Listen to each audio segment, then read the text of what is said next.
vamos a hablar, a ver que le doy continuar a la reunión, se está grabando. Vamos a hablar en esta primera parte de la mañana sobre la semiología del dolor de cabeza, la semiología de las cefaleas. La importancia de que ustedes conozcan el dolor de cabeza es que es una de las patologías más frecuentes con las que se van a encontrar.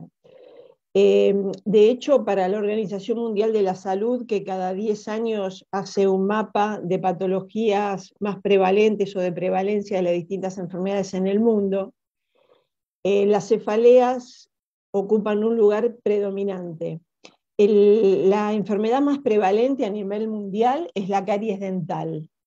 La segunda es la cefalea de tipo tensión, y la tercera es la migraña. O sea que si sacamos la salud bucodental, las dos enfermedades más prevalentes a nivel mundial son dos variedades de dolor de cabeza, dos tipos de cefaleas.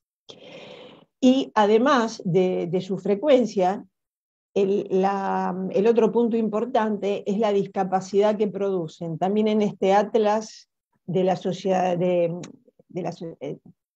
la OMS, de la Organización Mundial de la Salud, marca las enfermedades más prevalentes y la migraña ocupa el quinto lugar dentro de las enfermedades más discapacitantes. Se compara una crisis de migraña con la misma discapacidad que tiene un paciente con tetraplegia, o sea que no puede mover sus brazos y sus piernas.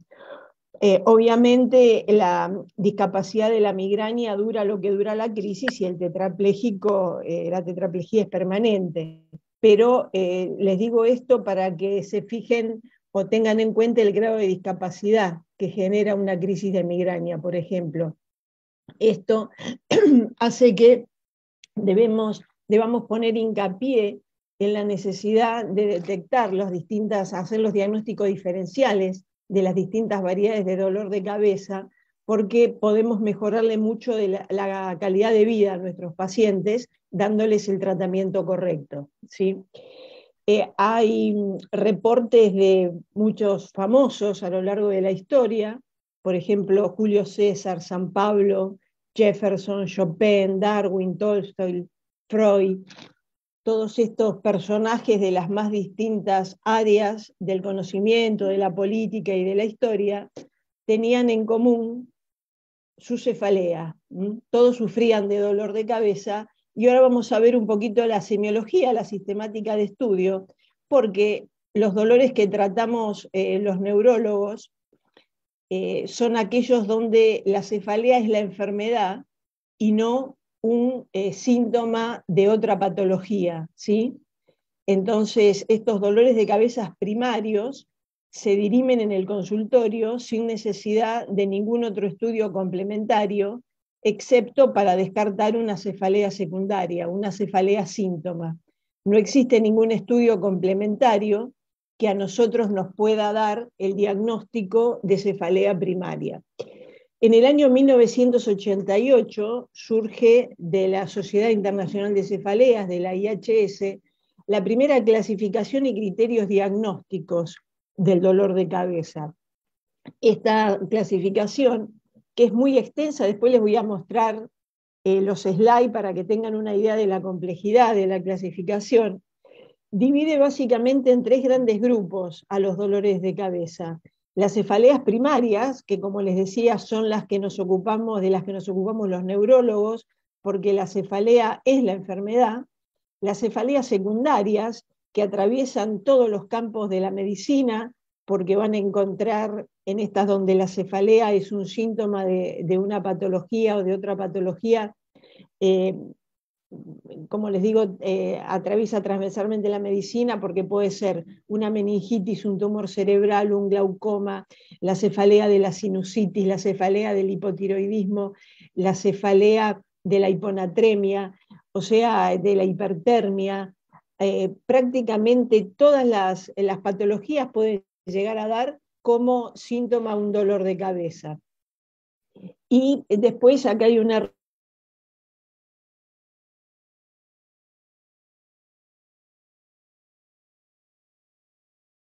o sea, los dolores de cabeza que corresponden a la distribución topográfica de un nervio.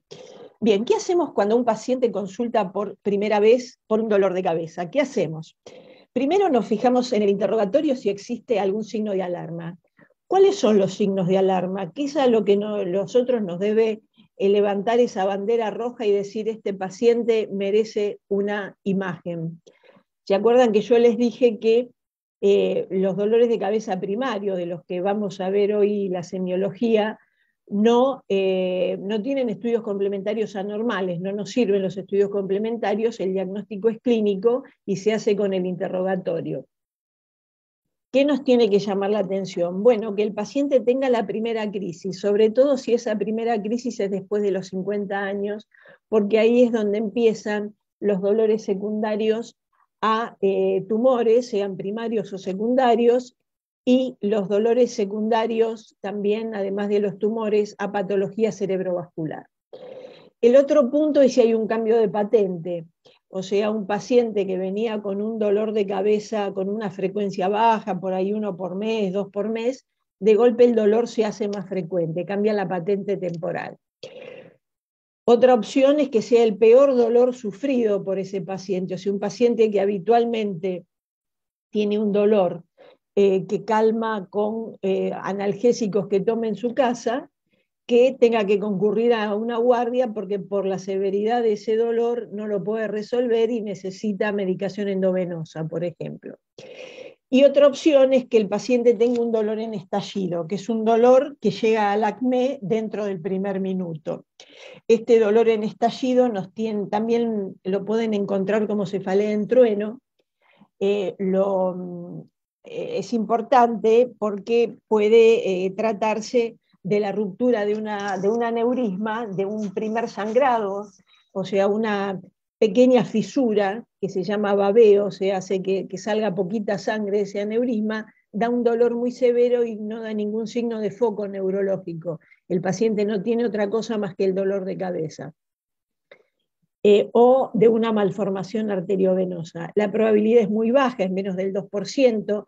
Habitualmente esta cefalea en estallido, cefalea en trueno, es un dolor de cabeza primario, con todos los estudios normales, pero hay que descartarlo. Si en el interrogatorio, que por supuesto es lo primero que hacemos, porque en la semiología de las cefaleas llevamos en las mismas, digamos, los mismos tiempos que en cualquier otro tipo de semiología, con interrogatorio y examen clínico posterior, si en ese interrogatorio no hay ningún signo de alarma, pasamos a revisar al paciente con el examen clínico y el examen neurológico. Hablamos de examen clínico y neurológico porque, bueno, de pronto el paciente puede tener hipertermia, puede tener rigidez de nuca, puede tener el ojo con signos de inflamación, que tenemos que descartar un glaucoma si el ojo está demasiado rojo, hay que mandárselo inmediatamente al oftalmólogo, con quemosis de la esclerótica, ¿no es cierto? Bien rojo. O bien que le toquemos los senos paranasales y exista dolor. Y, por supuesto, el examen neurológico, si hay algún signo de foco, si hay asimetría en los reflejos, asimetría en la fuerza muscular, asimetría en la sensibilidad, si hay algún par craneano que no excursiona normalmente. Si algo de esto pasa, nuevamente tenemos que excluir la cefalea secundaria mediante una neuroimagen. Si todo esto es normal, podemos ya hacer el diagnóstico de cefalea primaria según lo que nos haya contestado el paciente en el interrogatorio, excepto que haya algún hallazgo inusual. Por ejemplo, que después ya lo vamos a ver, en el caso de la migraña, que habitualmente es una cefalea que salta de lado, que a veces duele de un lado, a veces duele del otro, que sea siempre del mismo lado y que queramos descartar que no se trate de una patología endocraniana que esté simulando el dolor de una migraña. Entonces, en ese caso también debemos reconsiderar si no es una cefalea secundaria y pedir un examen complementario, alguna neuroimagen. Si tampoco hay hallazgos inusuales, en ese caso lo que vamos a hacer es tratar la cefalea primaria. ¿Cuáles son las preguntas claves de nuestro interrogatorio. Recuerden que es muy importante el interrogatorio porque es de donde va a salir el diagnóstico para nosotros. No hay otra forma de hacer el diagnóstico que no sea el interrogatorio. Muchas veces en la primera consulta no llegamos al diagnóstico porque cuando el paciente viene, salvo que esté en ese momento en la crisis, porque lo estamos viendo en la guardia, o de la casualidad que tenía la consulta y justo está con el dolor de cabeza, muchas veces no se acuerda de las características de la crisis en el momento de la consulta. Entonces, lo que debemos aconsejarle al paciente es que para la próxima vez trate de recordar, la próxima vez que le duela, cuáles son las preguntas que le estamos haciendo y en ese caso anotarlas cuando tenga el dolor para poder contestar a la próxima consulta. Nos importa cuándo fue la primera crisis, por ejemplo, porque, por ejemplo, en el caso de la migraña, las nenas y los varones tienen la misma frecuencia de dolor hasta la pubertad. Hay que recordar que el 30% de los migrañosos adultos empezaron en la infancia, por eso le creemos cuando un chico nos dice que le duele la cabeza. Pero a partir de la pubertad la relación se hace más frecuente 3-2 entre las mujeres con respecto a los varones, a partir de la pubertad, fundamentalmente a partir de la menarca. Después, como les decía antes, por ejemplo, los tumores son más frecuentes a partir de los 50 años, entonces, bueno, nos interesa saber más o menos dónde ubicamos la primera crisis.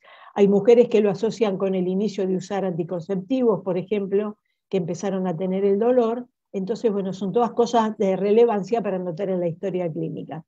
El otro punto es dónde comienza, y le pedimos al paciente no que apoye la mano para decirnos dónde empieza, sino que señale con un dedo dónde comienza.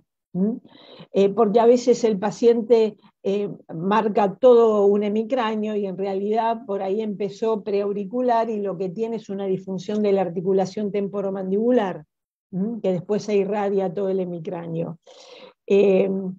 Donde comienza es importante porque hay dolores de cabeza que empiezan en un hemicráneo y otros que empiezan en los dos, que son holocranianos. Por eso nos importa dónde comienza. Y también nos importa para dónde se irradia. Hay dolores que se irradian estrictamente a un hemicráneo y otros que se pueden hacer holocranianos, es decir, de toda la cabeza. Entonces nos interesa dónde empieza y hacia dónde corre. El otro punto importante es la cualidad. ¿Cómo le duele la cabeza? Esto es muy importante para hacer el diagnóstico diferencial. Por ejemplo, podemos hablar de un dolor pulsátil, o sea, un dolor que late. Es frecuente que el paciente nos diga que siente como que el corazón le late adentro del cráneo. Este es el dolor característico, por ejemplo, de la migraña. Otra posibilidad es que el dolor sea opresivo, o sea que el dolor sea como el paciente lo describe como que tiene un sombrero o un gorro que lo aprieta. Ese es el dolor característico de la migraña de tipo tensión. Les digo característicos porque, bueno, cuando curso en neurología y nos volvamos a ver para ver las características clínicas de cada dolor de cabeza, vamos a ver que si bien es más frecuente que una migraña sea pulsátil que opresiva, hay migrañas que el paciente la describe como opresivas. Y por ahí nos dice, es pulsátil cuando late cuando me duele mucho. ¿Sí? Otra posibilidad es que sea gravativo. Gravativo es cuando el paciente lo describe como que es una molestia, una cosa sorda, que lo molesta en forma permanente. Ese dolor es más bien característico de los tumores o de cualquier proceso que esté dando un crecimiento adentro del sistema, adentro del cráneo. Después está el dolor en puntadas, que el paciente lo describe como un dolor agudo, como que algo se le están clavando algo en el cráneo y se lo sacan. Es un dolor que dura segundos, que se conoce también como dolor en picahielo, como ice pick headache en inglés. Ese es un dolor que es generado, lo habrán sufrido muchos de ustedes, esa sensación como que alguien sujeta una bandita elástica y la suelta en el cráneo, que molesta, asusta al paciente, pero en realidad se debe a una contractura y a una relajación abrupta de fibras pericranianas, o sea que es del hueso para afuera, como le explico yo a la gente, que no se asuste, en general no se da solo en cuanto a que difícilmente alguien tenga solo dolor en puntadas, generalmente son pacientes que tienen una cefalea de tipo tensión o una migraña, y cada tanto tienen estos dolores en puntadas, habitualmente asociados a momentos de mayor tensión emocional. Dolor terebrante es el peor dolor, taladrante también. Terebrante es el término correcto en semiología del dolor. Es un dolor taladrante, el peor dolor que un paciente pueda soportar. El paciente es el dolor característico de la cefalea en racimos, donde el paciente nos dice que siente como que algo le está agarrando el ojo desde adentro del cráneo y se lo retuerce. Es un dolor muy terrible. De hecho, esta variedad de cefalea primaria, esta cefalea en racimo, es la segunda causa de suicidio por dolor craneofacial. La primera es la neuralgia del trigémino. O sea que es un dolor realmente excruciante. Después está el dolor explosivo, característico de la cefalea en trueno o del dolor en estallido. Y acá estaría faltando el dolor fulgurante, que es el dolor de descarga eléctrica, porque no estaban incluidos acá las algias, pero se los voy a mencionar igual, porque, o sea, cuando hablamos de cefaleas y algias craniofaciales. El dolor fulgurante, que es el término en semiología del dolor, para hablar de la variedad de dolor neuropático de las neuralgias, que es una sensación de descarga eléctrica, es la sensación o el tipo de dolor que tenemos cuando vamos al odontólogo y tenemos una caries y nos ponen el explorador, ese ganchito que parece una hoz en la carie y uno siente esa descarga eléctrica. Bueno, ese dolor fulgurante es el típico dolor de las neuralgias craniofaciales, la más conocida, la neuralgia del trigémino, pero obviamente hay neuralgias de todos los nervios sensitivos del cráneo y de la cara. Otra cosa que nos interesa saber para la semiología del dolor es si existen factores precipitantes, o sea, si hay cosas que gatillan la crisis. Esto es particularmente importante en la migraña. Sabemos ya que la migraña no es un simple dolor de cabeza, sino que es una enfermedad del sistema nervioso central que involucra prácticamente todas las áreas, el hipotálamo, el mesencéfalo, la corteza cerebral, el tálamo. Están involucrados todas las áreas, todas las estructuras encefálicas en esta enfermedad. Y de hecho el cerebro del migrañoso es distinto a el cerebro de un no migrañoso. De hecho, es mucho más sensible el migrañoso, aún fuera de la crisis, a todo lo que es percepción sensorial. Es frecuente que el migrañoso no pueda, aún como les digo, fuera de la crisis, caminar por la calle un día de mucho sol y ver la luz del sol reflejada en un edificio con mucho acero, mucho vidrio o en un paredón blanco. Es mucho más sensible a la luz intensa, a los olores intensos, sea de un sahumerio, de la nafta, un desodorante de ambiente, esa zona de los free shop donde todos están probando distintas fragancias, eso lo molesta, lo mismo que los ruidos fuertes.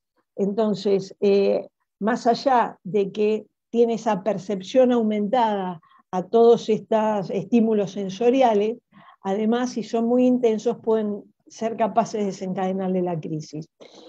Los movimientos, hay determinados dolores primarios que se desencadenan con los movimientos de la cabeza y el cuello, determinadas comidas, determinadas bebidas, algunos medicamentos, fundamentalmente los vasodilatadores, el estrés, por supuesto, y el estrés va para prácticamente cualquiera de los dolores primarios, y los niveles hormonales, como ya les dije, lo paradigmático es la migraña relacionada a lo hormonal, eh, con ese aumento de frecuencia en las mujeres a partir de la menarca. Si hablamos de la migraña, que como le decía es lo más sustancioso, lo que tiene más semiología en cuanto a precipitantes, hay muchísimos disparadores, pero si se fijan acá, yo puse en rojo los cambios en el sueño y el ayuno, porque son en general los factores comunes a todos los migrañosos, hombres y mujeres. Cuando hablamos con un paciente con dolor de cabeza, esto sea cual sea el dolor de cabeza, no importa la variedad, le decimos que es importante que conserve las rutinas.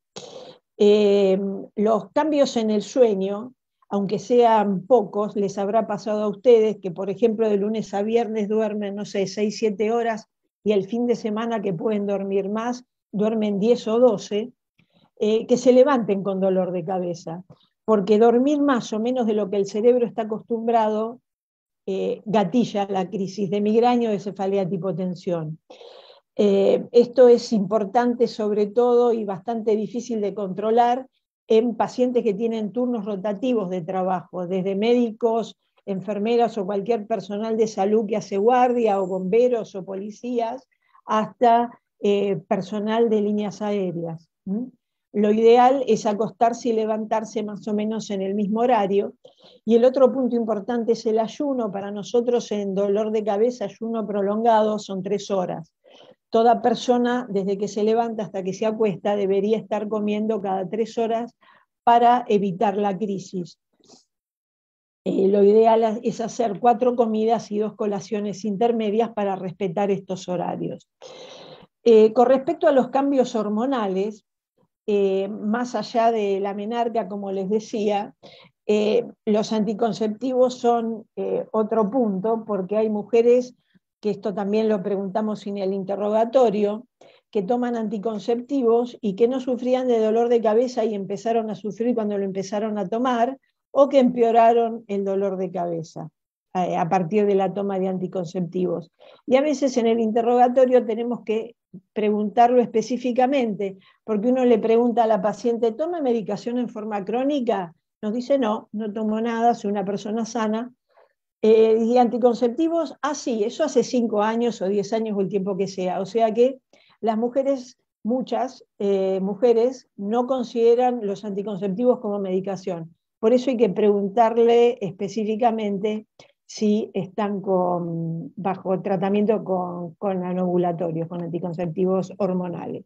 Con respecto a la menstruación, por ejemplo, en general lo que vemos es que en una migrañosa los peores dolores o los dolores más severos están relacionados a la menstruación, los días previos o durante la menstruación, y después hay una subvariedad que en su momento van a ver, que es la migraña menstrual verdadera, que es el dolor de cabeza que aparece en las mujeres entre 2 días antes y el último día de la menstruación, sin dolor en el resto del ciclo, que es bastante poco frecuente esa migraña menstrual verdadera.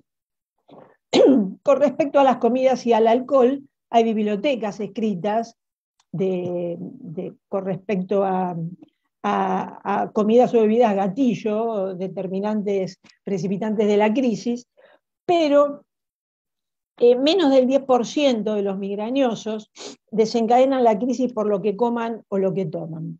Entonces, no tiene mucho sentido darle una dieta a estos pacientes porque no sabemos si van a caer dentro de ese 10% o no. En lo personal, lo que les digo es, cuando tienen un dolor de cabeza, una crisis, anoten qué comieron o bebieron dentro de las 3 horas previas. Si encuentran un factor común, o sea, si de cada 10 veces que comen chocolate, 7 terminan a la hora, hora y media, 2 horas con una crisis, eviten el chocolate. Pero si no, no. Es decir, tiene que haber una reiteración a lo largo del tiempo y aparte una cuestión temporal. ¿Por qué?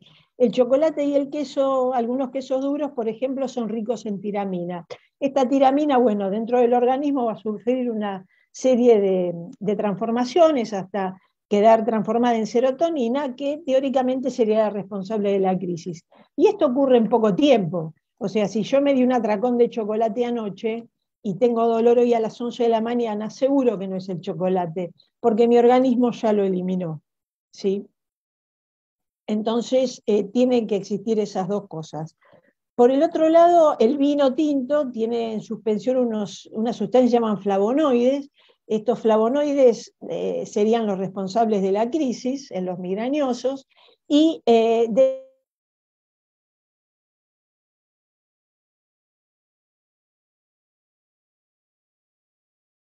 mismo Malbec de distintas bodegas, de distintas etiquetas, sí le pueden dar dolor de cabeza al paciente de una marca y de otra marca no, ¿sí? Porque la fermentación o las cubas son de distintos, la fermentación se hizo en cubas de distinto material. Entonces, que vayan probando a ver cuál es aquel que no les da dolor, porque no todos los vinos generan o gatillan crisis en la misma persona.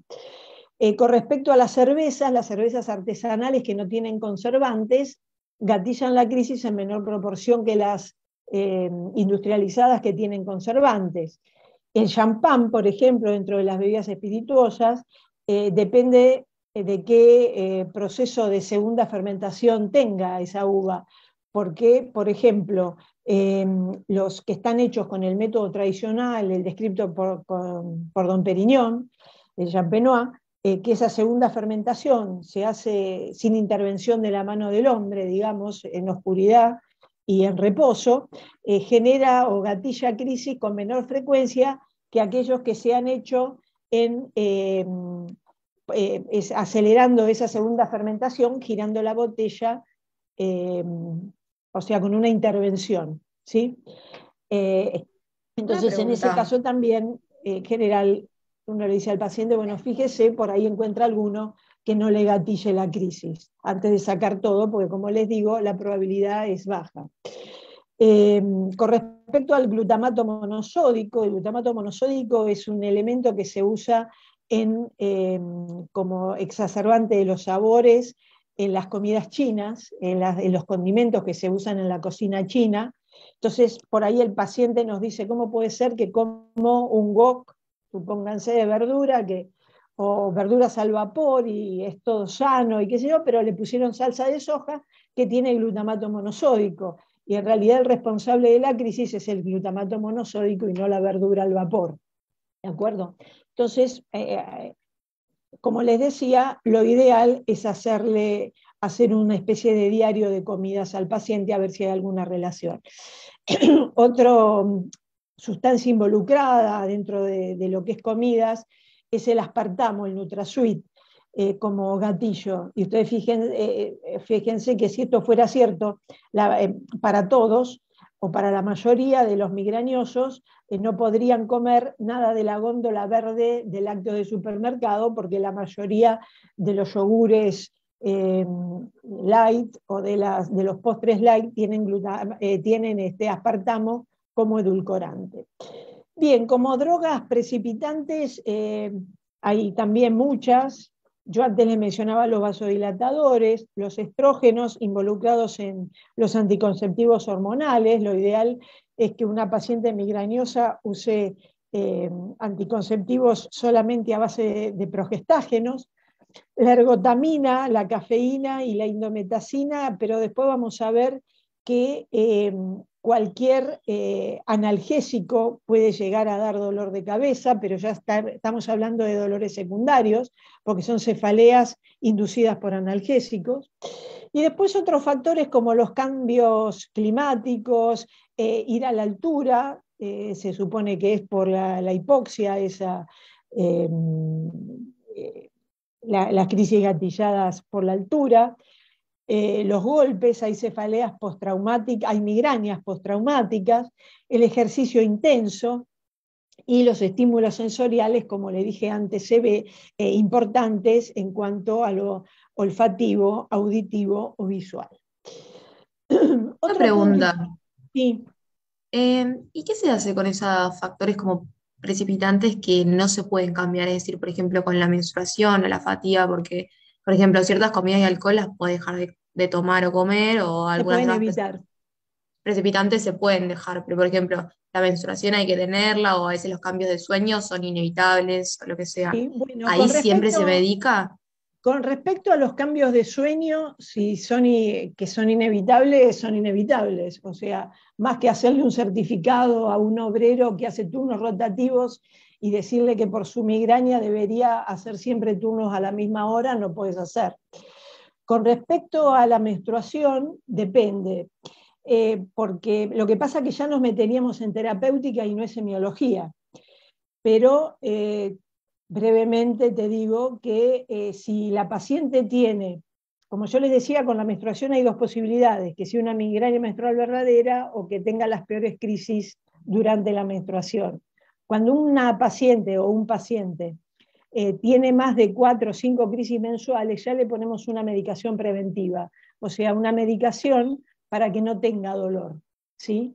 Habitualmente esas medicaciones, esos preventivos, son más útiles en los dolores no relacionados con la menstruación que en los relacionados con la menstruación, pero en general mejoran todos y por lo menos hacen que los relacionados con la menstruación sean fácilmente abortados por un analgésico. En el caso de la migraña menstrual verdadera, hay que valorar cuántos días de dolor tiene y cuán severo es el dolor. ¿Por qué? Porque también tengo distintas posibilidades de tratamiento.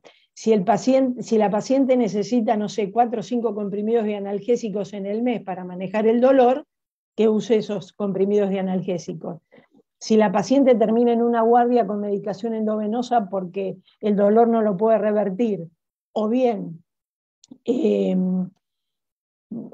necesita por ahí 3 analgésicos por día durante 4 o 5 días, ahí lo que hacemos es intentar un preventivo, que puede ser un preventivo mensual, o sea, todos los días del mes, como hacemos con el resto de los migrañosos, o bien hacer una profilaxis, usar analgésicos, antiinflamatorios no esteroides habitualmente, de acción lenta de 24 horas, de liberación prolongada de 24 horas o cada 12 horas durante los días vulnerables, o sea, entre esos 2 días antes y el último día de la menstruación. Se ven las distintas estrategias. ¿Sí? Perfecto. ¿Te contesté? ¿Está Sí, bien? sí, sí. Bueno, el otro punto es la frecuencia. ¿Por qué? Bueno, algo adelanté. Si un paciente tiene hasta una crisis mensual, por ejemplo, lo que hacemos es tratar la crisis con medicación abortiva, con un analgésico. Si la frecuencia es mayor, o sea, si ese paciente está con más de 5 crisis mensuales, habitualmente lo que hacemos es poner un preventivo, o sea, una medicación diaria durante unos meses para bajar la frecuencia. ¿Por qué es eso? Porque una complicación del tratamiento con analgésicos, con AINES, con ergotamina, con triptanes o con lo que sea, es la cefalea por abuso de analgésicos. El dolor de cabeza es el único dolor que empeora con la toma de analgésicos. Entonces, el paciente que está tomando 10 comprimidos este mes va a ser el que va a estar tomando 15 dentro de 6 meses y todos los días a lo mejor dentro de un año. Es una especie de adicción al analgésico, un círculo vicioso donde el analgésico que toma un día termina siendo el gatillo del dolor del día siguiente. El dolor de cabeza se transforma en un síntoma de abstinencia al analgésico, ¿sí? Se comporta como cualquier droga de, de abuso, como si fuera alcohol o como si fuera una droga ilícita, ¿de acuerdo? Entonces es importante saber la frecuencia y es importante cuando le pedimos eso, saber la frecuencia, que el paciente haga un calendario. ¿Por qué? Porque nos podemos encontrar con dos tipos de personas. ¿La que subestiman o las que sobreestiman? Es frecuente que un paciente nos diga, y yo tengo más o menos, no sé, 6 crisis por mes.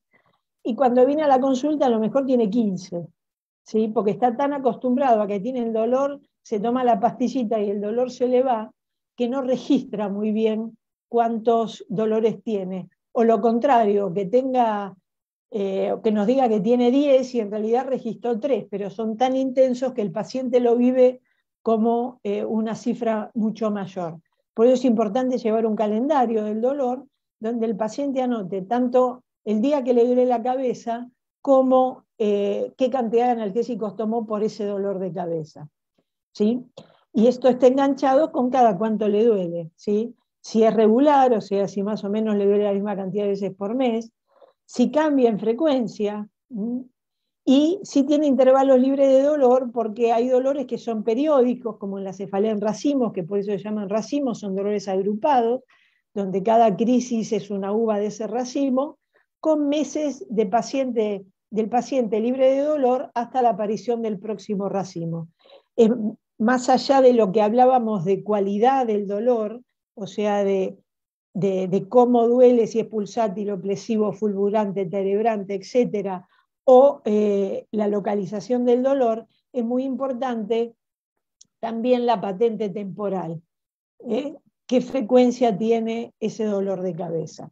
Con respecto a la intensidad, ustedes van a ver por ahí que podemos dividirlo en leve, moderado y grave, como en casi todas las patologías, ¿no es cierto? Que pueden ser leves, moderadas o graves.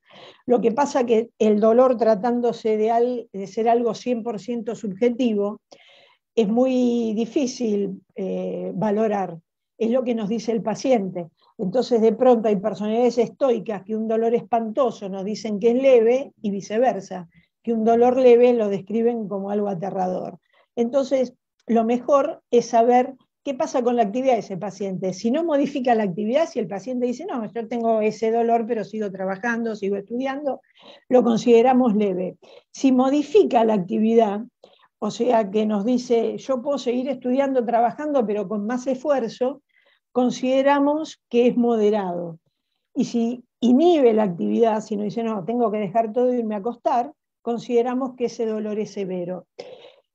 O sea que la actitud del paciente frente al dolor es importante porque aparte hay dolores que son severos, siempre variedades de dolor de cabeza, me refiero en cuanto a dolores, tipos de cefalea que son moderadas o severas y otras que son leves o moderadas, ¿sí? Por eso es importante saber cuál es la intensidad, cómo vive el paciente con respecto a la actividad ese dolor. En los chicos es particularmente importante porque si un nene en el recreo a la maestra le dice que le duele la cabeza y en vez de quedarse sentado quietito en el banco se va a jugar a la pelota o a saltar a la soga, no le creemos tanto como si se queda quieto tratando de no moverse, ¿sí? Otro punto son si existen agravantes del dolor, por ejemplo, los movimientos de cabeza y cuello, que característicamente empeoran a la migraña. Un paciente durante la crisis empeora si agache para ponerse los zapatos. La descripción habitual de eso es, siento como que algo me crece dentro del cráneo, como que el cerebro no me cabe adentro del cráneo. Por eso tratan de no moverse, es un dolor inmovilizante el de la migraña. La maniobra de Valsalva, que es tan importante sobre todo en patología endocraniana, cualquier esfuerzo defecatorio, de la tos, de un ejercicio puede, o de la risa, empeora el dolor o incluso puede desencadenarlo. Y bueno, los ruidos, la luz y los olores básicamente ocurren en la migraña, por eso el paciente trata de estar quieto, a oscuras y en un lugar sin ruidos. Y por supuesto la luz también en todos aquellos, la fotofobia, en todos aquellos cefaleas que respondan a un síndrome de hipertensión endocraniana. ¿Cuánto dura la crisis? También es importante. Tenemos los dolores que duran segundos, como los dolores en puntadas, los que duran menos de 2 minutos, como las neuralgias, las algias faciales, la neuralgia del trigémino, del glosofaringio, hasta 2 horas, como la cefalea en racimo, y más de 2 horas, como la migraña, la cefalea tipo tensión y otras variedades del dolor de cabeza, ¿sí? O sea que también nos interesa, aparte de cada cuánto le duele, cuánto dura cada crisis. Después, cómo vive el paciente el dolor, si es superficial o profundo, habitualmente superficial en las algias faciales y profundo en las otras variedades del dolor de cabeza. Si al dolor se le suma algún signo o algún síntoma, volvemos a la fotofobia y a la sonofobia. Si hay fotopsias, que son lucecitas que se mueven en un campo visual. Si hay náuseas, puede haber vómitos. Es frecuente que el migrañoso se provoque el vómito porque muchas veces vomitando cede la crisis de migraña. Si el ojo se pone colorado, si existe un síndrome de Horner, recuerden, supongo que ya lo vieron, en oftalmo, miosis y tosis palpebral, si existen acúfenos que nos puedan hacer pensar en algún tumor del séptimo par, u obstrucción nasal o incluso rinorrea, que gotee la nariz. El otro punto es si antes vimos si hay cosas que empeoraban, si hay algo que alivie el dolor. Es frecuente que el dolor de la migraña mejore con el frío, con la quietud, quedándose el paciente quieto o durmiendo, con el sueño, y la compresión en el caso del dolor de tipo tensión, el paciente se aprieta el cráneo y algo mejora, lo mismo que salir a caminar en el caso de la cefalea de tipo tensión. Bien, ¿cuáles son los signos de alarma? Repitiendo un poco lo que vimos en la primera diapositiva de diagnóstico, en la primera consulta. Les repito, la cefalea de reciente comienzo y un dolor nuevo. Dolor nuevo sumado a un anterior, ¿sí? O sea, el paciente dice, yo tenía una cefalea de tales características, pero ahora empecé con otra, y nos describe otro tipo de dolor que no es el que el paciente conoce porque ya lo venía sufriendo. Cambio en la patente del dolor, cambia en frecuencia o intensidad, es otra bandera roja, el peor dolor de su vida.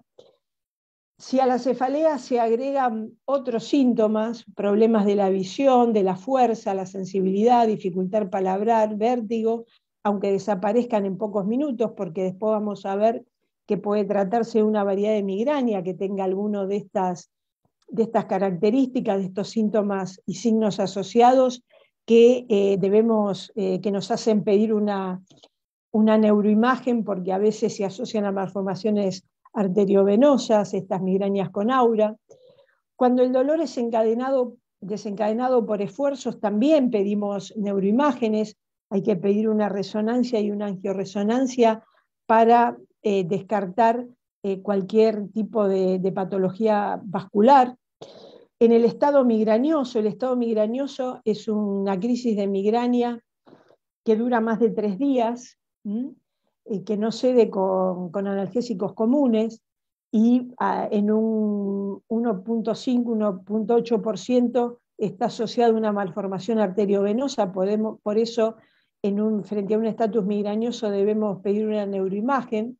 Obviamente cuando los exámenes físico, clínico, neurológicos son anormales, y si necesita más de 4 comprimidos de cualquier analgésico en el mes para controlar el dolor, acá sobre todo para evitar una cefalea por abuso de analgésicos.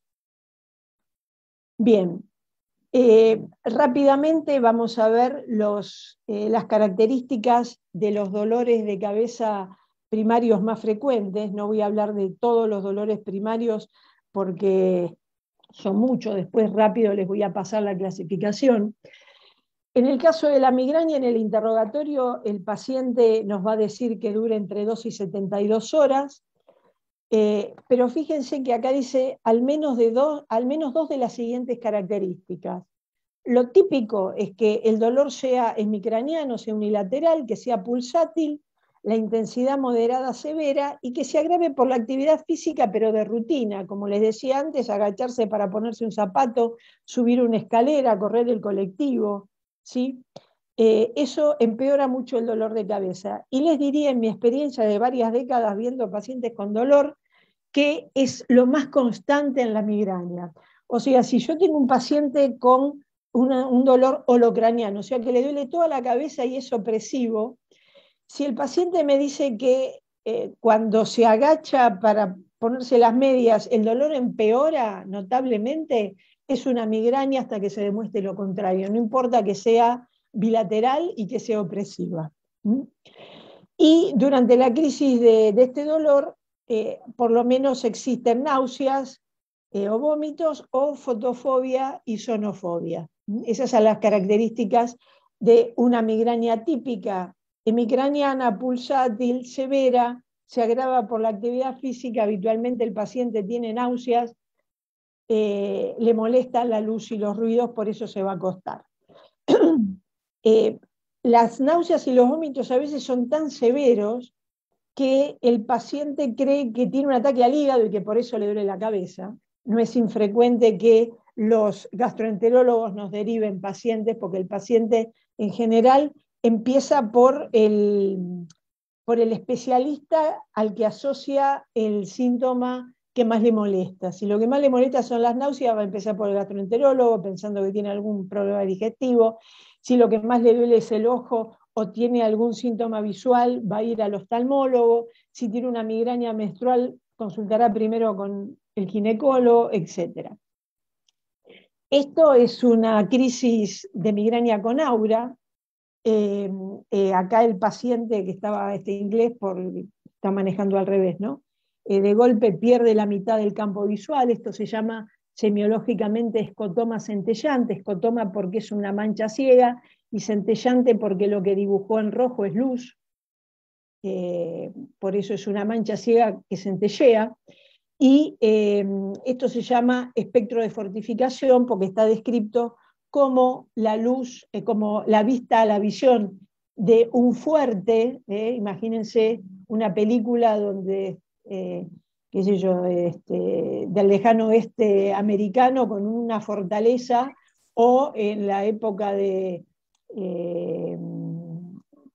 el medioevo, esos fuertes que estaban iluminados por antorchas todo el perímetro del vallado o del muro perimetral, y en el centro de noche era oscuro y alrededor de ese fuerte había luz, por eso se llama espectro de fortificación. Es un poquito retorcido el nombre de cómo surgió, pero bueno, si encuentran espectro de fortificación escrito, se define así, como una oscuridad central o visión negra central con luces alrededor.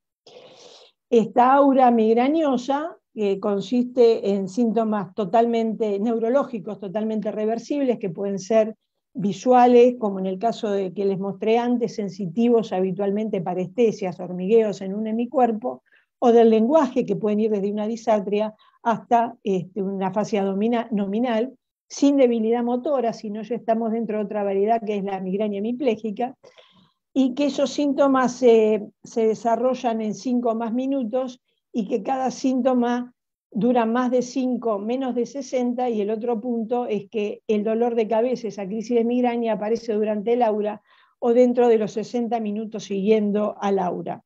Estos números, estos tiempos son arbitrarios y se pusieron para distinguir entre una migraña con aura, por ejemplo, y un ataque isquémico transitorio, que es un ataque isquémico que da síntomas durante menos de 24 horas, pero está redefinido a menos de 60 minutos.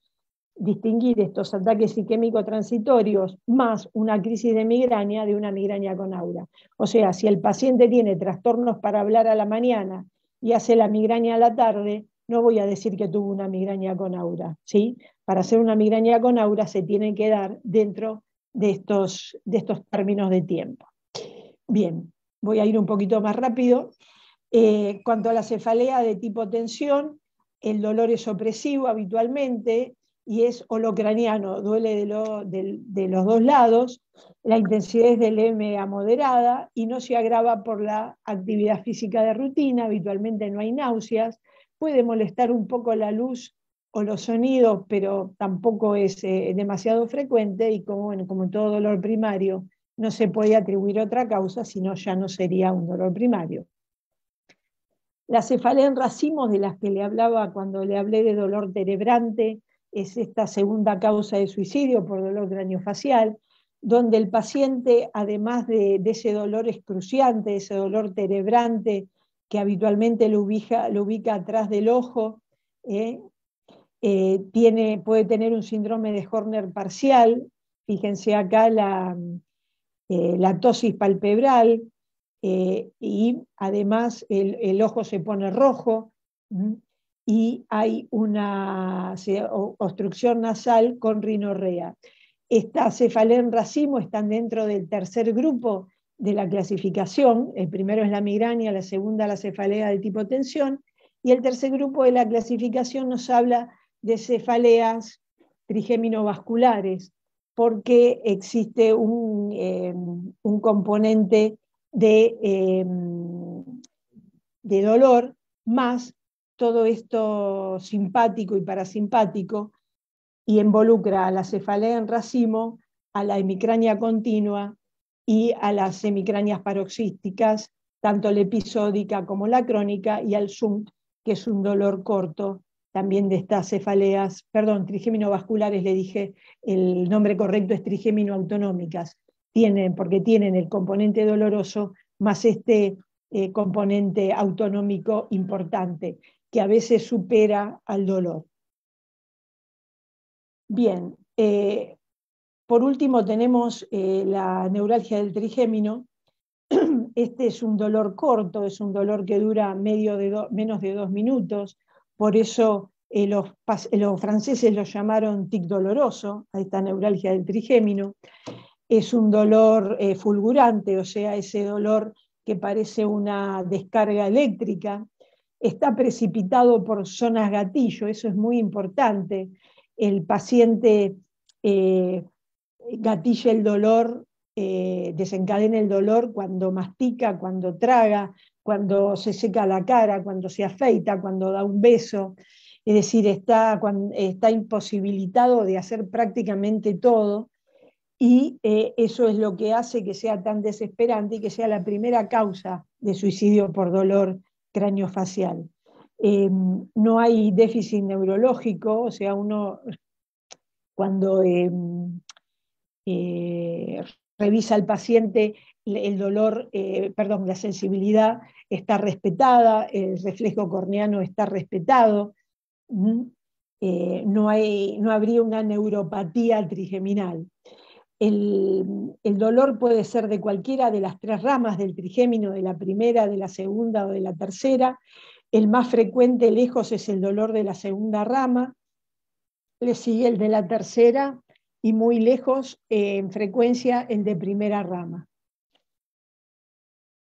Bien, esto se los dejo como un cuadro de diagnósticos diferenciales semiológico, para que vean la migraña hemicraniana, la cefalea de tipo tensión bilateral, la cefalea en racimo básicamente retroorbitaria, la duración, la migraña de 4 a 72 horas, la cefalea de tipo tensión 30 minutos a 7 días, la cefalea en racimo de 30 a 120 minutos. La frecuencia, fíjense que con un buen interrogatorio y un poco de experiencia, nosotros estamos siendo capaces de hacer el diagnóstico y así poner el tratamiento adecuado para cada paciente. Acá está la neuralgia del trigémino, la hemorragia subaracnoidea, y las cualidades y las características clínicas de la masa ocupante. Es muy importante un interrogatorio muy pormenorizado para dar con el diagnóstico correcto.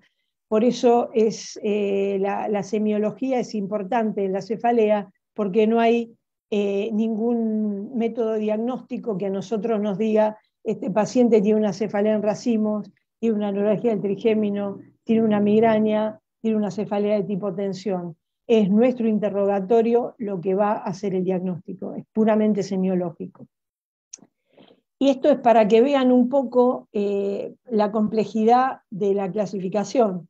O sea, ustedes en su momento lo que deberán saber es que existe una migraña sin aura y una migraña con aura, pero la clasificación es mucho más vasta, mucho más pormenorizada en cuanto a los síntomas. Cada uno de estos tiene sus propios criterios diagnósticos. Y esto sirve más que nada para los que nos dedicamos a dolor de cabeza, que cuando leemos, no sé, aura típica sin cefalea en Buenos Aires, estamos queriendo decir lo mismo que el que dice aura típica sin cefalea en Helsinki o en San Petersburgo. ¿De acuerdo? Pero otra cosa que tienen que saber, por ejemplo, es que en el caso de la migraña sin aura, en el punto 1.1 de la clasificación, los dolores son hasta 15 días del mes, de 1 a 15 días por mes. Si quieren especificar un poquito más, está la migraña episódica frecuente y infrecuente. La episódica infrecuente es menos de 7 días y la frecuente de 8 a 15 días por mes. Y estamos frente a una migraña crónica si el paciente tiene más de 16 crisis mensuales. Las complicaciones de la migraña más importantes son el estado migrañoso, que ya vimos que es un dolor que dura más de 72 horas, y el infarto migrañoso, que habitualmente es la complicación de una migraña con aura, donde esa aura persiste más allá del tiempo, y sobre todo hay que tener en cuenta que en la migraña con aura los exámenes, los estudios por imágenes son normales, y en el caso del infarto migrañoso debemos objetivar ese infarto en la resonancia o en la tomografía. Entonces recuerden, eso también es una diferencia, que en el caso de la migraña con aura los exámenes complementarios son normales, el infarto migrañoso es una complicación de la migraña y ya los estudios no son normales, está el infarto consolidado en la neuroimagen. La cefalea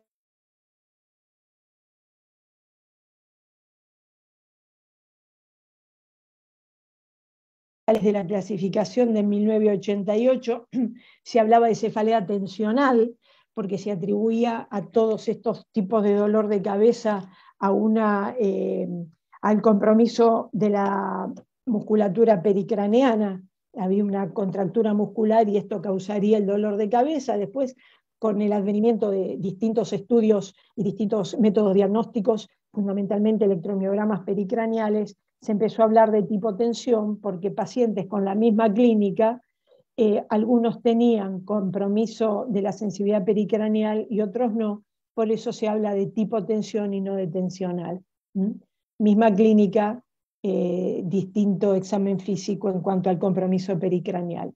Después de las cefaleas trigémino-autonómicas, que ya les hablé de la cefalea en racimo, pero están las hemicranias paroxísticas, el Zoom, la hemicrania continua, y otras cefaleas primarias, las cefaleas de la tos, por ejemplo, que en general son dolores todos asociados a esfuerzo. Y empiezan después los dolores secundarios, por presión, agudas a traumatismo cráneoencefálico, episodios isquémicos. Prácticamente cualquier patología puede dar un dolor de cabeza. Dentro de este punto 8 de los atribuidos a administración o supresión de una sustancia, tenemos la cefalea por abuso de medicamentos. Y fíjense que más allá de la ergotamina, que siempre fue la mala de la película, cómo tomás tanto migral, tanto ibupiramigra, tanto tetralquino, lo que sea, en realidad esta cefalea por abuso se puede dar tanto en la ergotamina como en los triptanes, que son agonistas serotoninérgicos de los receptores 5-HT a la 5-hidroxitriptamina, como el abuso de los analgésicos no opioides, tanto el paracetamol como cualquier AINE, también la aspirina, los derivados opioides como la codeína, la combinación de analgésicos, o sea, cualquier analgésico que el paciente tome para su dolor de cabeza puede llegar a dar una cefalea por abuso. Por eso es tan importante hacer el diagnóstico y poner el tratamiento preventivo si el paciente lo necesita y ponerlo a tiempo, porque es más difícil de tratar la complicación, esta cefalea secundaria por abuso de analgésicos, que la migraña o la cefalea de tipo tensión. Después, bueno, están las cefaleas de origen infeccioso, por trastorno de la homeostasis, patologías de cráneo, cuello, oídos, ojos, nariz, senos paranasales, diente, boca, ¿sí? Como les decía, la cefalea prácticamente atraviesa toda la medicina, el dolor de cabeza. Y después, bueno, finalmente tenemos las algias craniofaciales, que también, como les dije antes, tienen la distribución de cualquier nervio sensitivo del cráneo o de la cara. Bueno, acá damos por terminado este capítulo de semiología de las cefaleas. Y estas fotos corresponden a el año 2019, que fue el último año que pudimos hacer, después vino la pandemia, la semana de las cefaleas en el hospital. Fíjense, o sea, acá lo que nosotros hacíamos es todos los años en el mes de septiembre, que es el mes de la alerta por el dolor de cabeza, 3 días de consultorio externo, abierto y gratuito, ahí sin turno, en el hall de los ascensores, en el entrepiso de al lado de Paraguay, 10 neurólogos atendiendo, y fíjense la cola, porque realmente es una patología muy frecuente. Calculen que el 20% de la población mundial sufre de migraña, así que es una patología para tener en cuenta y hacer una buena semiología, un buen interrogatorio, porque es lo único que nos va a dar el diagnóstico y así poderle dar una solución al paciente. Por supuesto, estos dolores primarios no se curan, o sea, no hay criterio de curación, como no hay criterio de curación para el asma, para la hipertensión, para la dilipidemia, para el Parkinson, para la epilepsia. Lo que hacemos con estos pacientes es mejorar la calidad de vida, o sea, bajar la frecuencia de las crisis, o bajar la intensidad para que pueda resolverlo con medio comprimido de analgésico, es un gran logro para estos pacientes que están muy limitados por su patología. Bien, quedo a disposición para cualquier pregunta, duda, comentario que quieran hacerme. Buenos días, doctora. Yo tengo una pregunta. Sí, cómo no. Quería saber más o menos cuál es la fisiopatología por la cual se asocian las migrañas con la menstruación. Bueno, eso no se sabe cuál es la fisiopatología. Lo que se supone es que los estrógenos lo que hacen es sensibilizar esas estructuras cerebrales para que sea más frecuente en las mujeres que en los hombres la migraña. Pero en realidad no se sabe tampoco la fisiopatología de la migraña en sí, como enfermedad. Hay teorías fisiopatogénicas. Actualmente la que está más, o el neurotransmisor que está en el candelero o más estudiado o target es el péptido relacionado con el gen de la calcitonina. De hecho, las últimas terapias que han aparecido, que son las primeras específicas para prevenir la migraña, es sobre anticuerpos, sobre el péptido relacionado con el gen de la calcitonina, anticuerpos monoclonales, o los receptores de ese anticuerpo contra el gen del péptido del CRCP, del péptido relacionado con el gen de la calcitonina, porque se supone que es el primer eslabón en esa cadena de eventos que genera una inflamación neurogénica y que concluye con la crisis de migraña. Los estrógenos serían los que estarían predisponiendo a una mayor intensidad de estos estímulos o de esta respuesta a estos estímulos o estos neurotransmisores.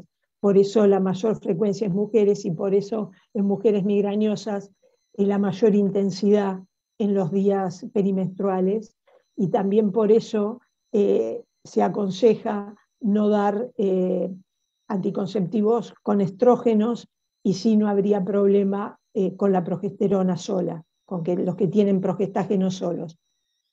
Y una salvedad con respecto a la migraña con aura. La migraña con aura es una enfermedad que predispone al accidente cerebrovascular en mujeres menores de 45 años. No la migraña sin aura, la migraña con aura, en mujeres menores de 45 años, un factor de riesgo, digamos. Si, como los anticonceptivos orales también son un factor de riesgo de enfermedad cerebrovascular en las mujeres que lo usan, se aconseja, en realidad no se aconseja, es una contraindicación absoluta los anticonceptivos hormonales en mujeres con migraña con aura, porque aumentan exponencialmente el riesgo de accidente cerebrovascular.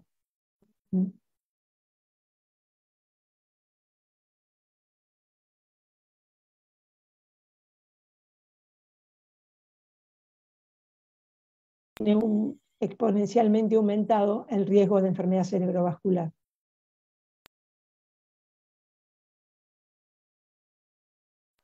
Tengo una duda. Perdón. No, pregunta. No, más de la práctica médica. En general, los médicos que no son neurólogos subestiman un poco la cefalea en general. Sí, absolutamente, absolutamente. O sea, los aburren los pacientes con dolor de cabeza. O sea, ustedes piensen, yo considero lo siguiente, la facultad nos forma para las urgencias, para lo que licia, para lo que mata, o sea, eso es lo importante, ¿no? Entre comillas. Y el dolor de cabeza es sobre todo la migraña, es una patología absolutamente frecuente y muy invalidante. O sea, el 20-22% de la población mundial tiene migraña. O sea que un porcentaje de ustedes son migrañosos y saben lo que significa tener una crisis de migraña, la incapacidad que genera, porque no se puede hacer nada durante el dolor. O sea, pese a todo, en general, los médicos, no solo los generalistas, muchos neurólogos, o sea, les interesa más un epiléptico o una esclerosis múltiple que una migraña, o que un paciente con una cefalea de tipo tensión. Sin embargo, deberíamos estar atentos y tratar de solucionarle el problema a estos pacientes, porque hay tratamiento. El punto es ese. Hay un montón de preventivos que se pueden usar, que en su momento los van a estudiar, y realmente podemos mejorar mucho la calidad de vida de estos pacientes con una patología frecuente. Se subestima, sí, claro que se subestima. Yo tenía una duda de cuando ponías en las diapositivas al menos 2 ataques complementando con los Sí, BD. cumpliendo con los criterios BAD, sí. ¿Qué sería eso? O sea, unos ciertos criterios que los vimos o no estaría entendiendo. Ah, BD de abajo de Esos esa criterios. diapositiva sería. Claro, de los que están en esta Entiendo, diapositiva. perdón. Perfecto. Sí. Perdón, no me extendí demasiado en esas diapositivas, porque eso es tema más de la materia neurología que de la semiología.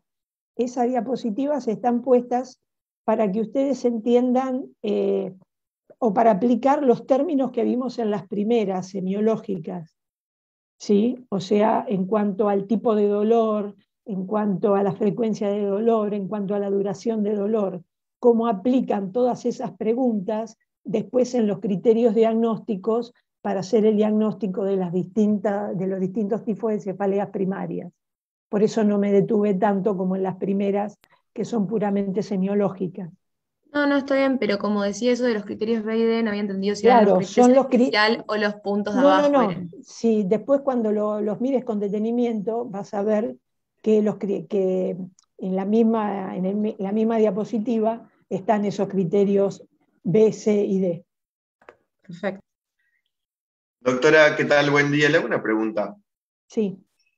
El hecho de que el paciente refiere a que su dolor de cabeza, su cefalea cambia con un tipo particular de medicamento. Por ejemplo, que no responda a paracetamol, pero sí a Migral, que creo que tiene ergotamina. ¿Habla Ergotamina, más de sí. un tipo en particular de cefalea o depende del paciente?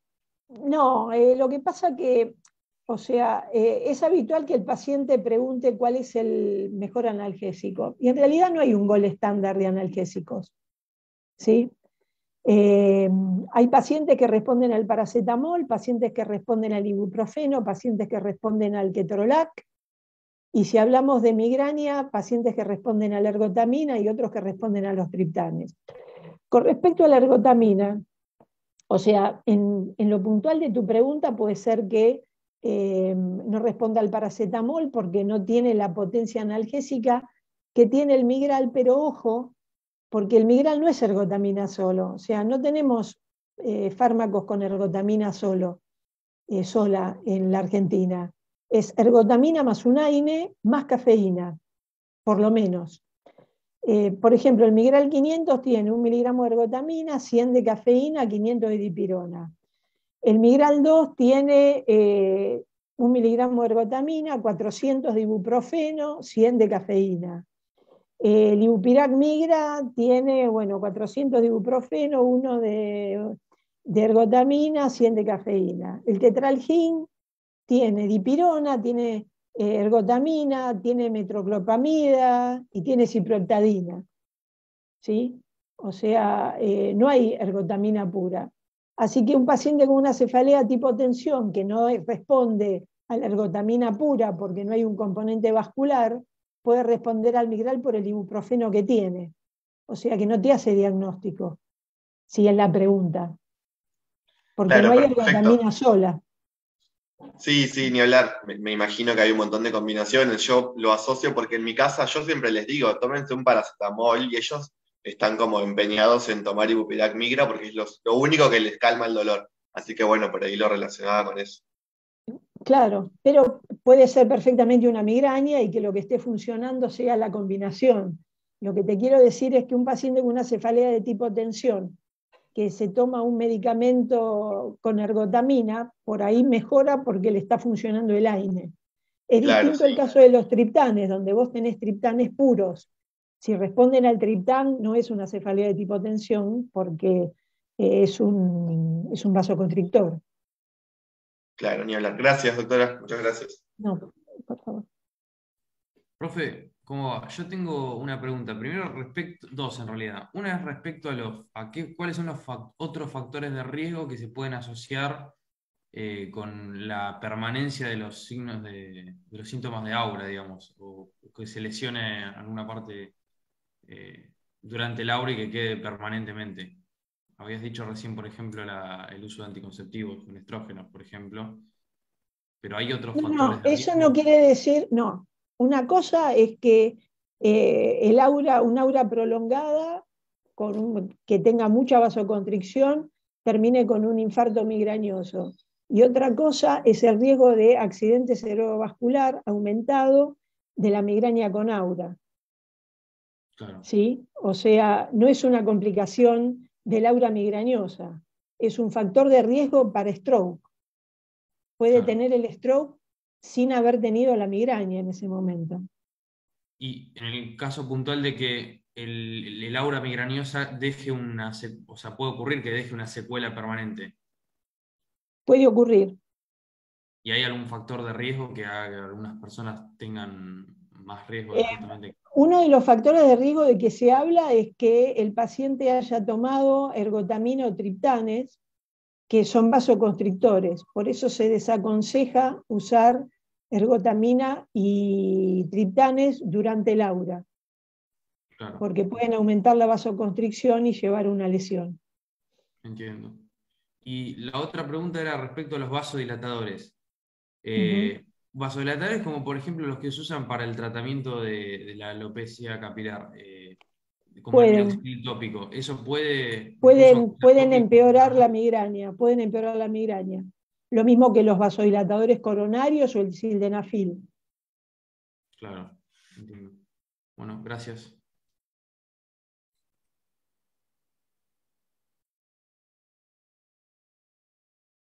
Bueno, muy bien. Si no hay más preguntas, los dejo.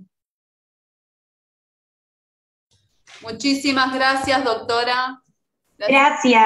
Por su colaboración. Muchas gracias. Bueno. Muchas gracias, doctora. Gracias, doctor.